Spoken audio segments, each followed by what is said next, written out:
15 বছরের কম বয়সী কেউ আগামী বছরের হজে যেতে পারবেন না। সৌদি সরকারের হজ ও ধর্ম মন্ত্রণালয়ের নির্দেশনা অনুসারে এই সিদ্ধান্তের কথা জানিয়েছে ধর্ম মন্ত্রণালয়। বুধবার ধর্ম মন্ত্রণালয়ের উপসচিব মামুন আল ফারুকের স্বাক্ষরিত এক বিজ্ঞপ্তিতে এ তথ্য জানানো হয়েছে।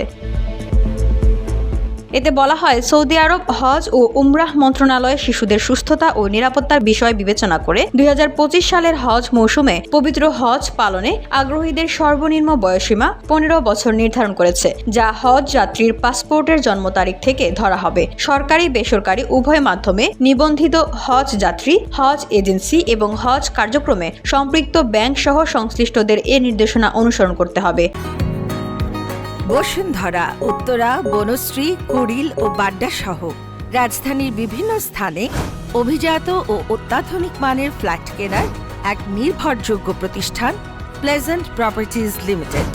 তাই আপনার স্বপ্নের আবাসনের জন্য আজই যোগাযোগ করুন। Pleasant properties limited, where destiny matches eventually।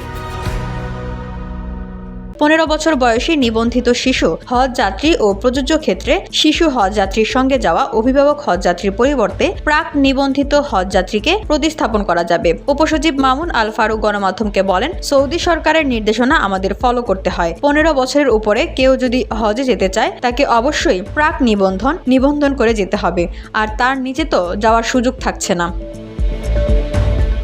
VOD Bangla news desk.